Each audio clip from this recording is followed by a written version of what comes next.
उत्तर प्रदेश से इस वक्त की बड़ी खबर। योगी सरकार और शंकराचार्य अविमुक्तेश्वरानंद आमने सामने।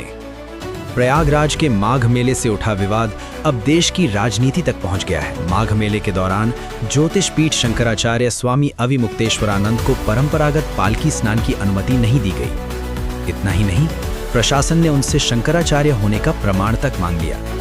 इससे नाराज होकर स्वामी अविमुक्तेश्वरानंद बिना स्नान किए ही माघ मेला छोड़कर रवाना हो गए। इसके बाद शंकराचार्य का योगी सरकार पर बड़ा हमला। ऐसा है कि हमारे यहाँ जो यज्ञ होता है उसमें हजारों लाखों करोड़ों आहुतियाँ पड़ती हैं, लेकिन एक आहुति होती है जिसको पूर्णाहुति कहा जाता है। जब तक पूर्णाहुति नहीं होती है तब तक कोई यज्ञ पूरा नहीं माना जाता है। यह माना जाता था कि शंकराचार्य जी के नहा लेने के बाद समस्त सनातन धर्मियों ने स्नान कर लिया, वो पूर्णाहुति का नारियल होता था इस यज्ञ का। इस बार वही नहीं हो पाया है, तो निश्चित रूप से जो भी सनातन धर्मी हैं वो इस बात को समझते हैं कि ये क्या हुआ है। अखिलेश यादव जी ने बताया कि अनिष्टकारी घटना हुई। किन्होंने बताया? अखिलेश यादव जी ने। अखिलेश यादव जी समझते होंगे, उन्होंने बताया होगा। जो भी समझता है वो कहेगा ही कि ये तो ठीक नहीं हुआ, और जो ठीक नहीं हुआ है तो उसका परिणाम भी तो ठीक ही नहीं होता। मन से आप विदा हुए वहाँ से, स्वाभाविक है। किसी की इस तरीके की भी घटना होगी? नहीं, कभी कल्पना भी नहीं की थी। ये तो कल्पना भी नहीं की थी, और विशेष करके इस तरह की घटना का होना अकल्पित था। और फिर 11 दिन तक लगातार मौका देने के बाद भी अपनी भूल को, अपनी गलती को, अपने अपराध को न सुधारना, ये तो मतलब कल्पना करने पर भी नहीं कल्पना हो पाती ऐसी। क्या इसके पीछे की वजह क्या मानते हैं? क्या सत्ता के बदले दूर है? नहीं, ये गौ हत्या बंद नहीं करना चाहते। जो मेन बात यह है कि भारतीय जनता पार्टी की, चाहे वो केंद्र की सरकार हो चाहे राज्य की सरकार हो, ये गौ हत्या बंद नहीं करना चाहते हैं।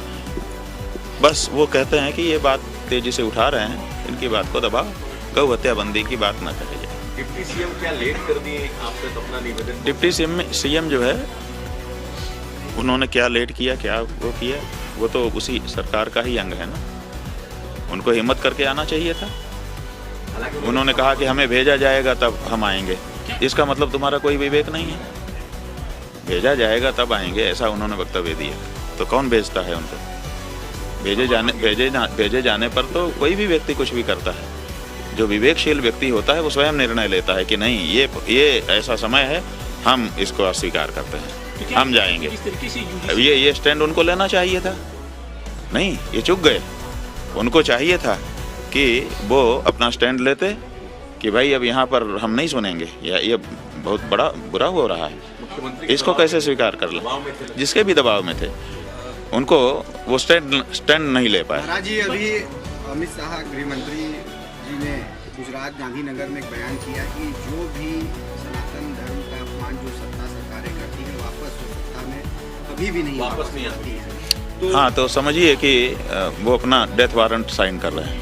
यूजीसी क्या ऐसा कह करके यूजीसी उसकी शुरुआत है। यूजीसी का जो वक्तव्य दे रहा है कि सनातन का अपमान करने वाला दोबारा सत्ता में नहीं आता है, ये क्या है? सनातन का ही तो अपमान है। ब्रह्मचारी तो सनातनी ही होते हैं, बटुक तो सनातनी ही होते हैं, साध्वियाँ तो सनातनी ही होती हैं, सदगृहस्थ तो सनातनी ही होते हैं, संगम स्नान करने वाला तो सनातनी ही होता है, शंकराचार्य तो सनातनी ही होता है।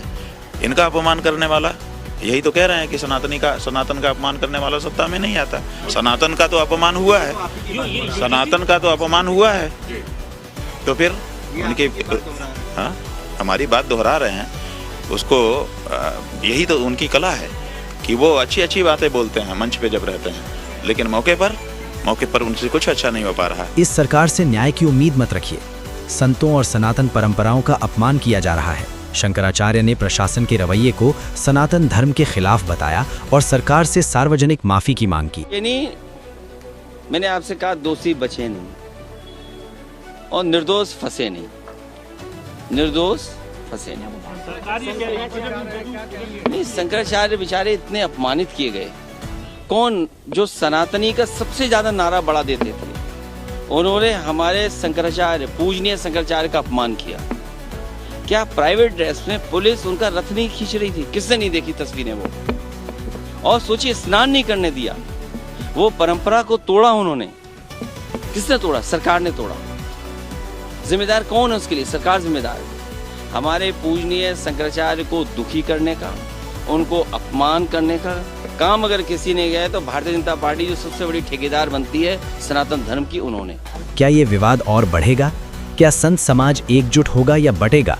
और क्या धर्म राजनीति की ये टक्कर देश की राजनीति को नई दिशा देगी? हम रखेंगे इस खबर पर हर पल की अपडेट। ब्रेकिंग न्यूज़, हमारे साथ बने रहिए।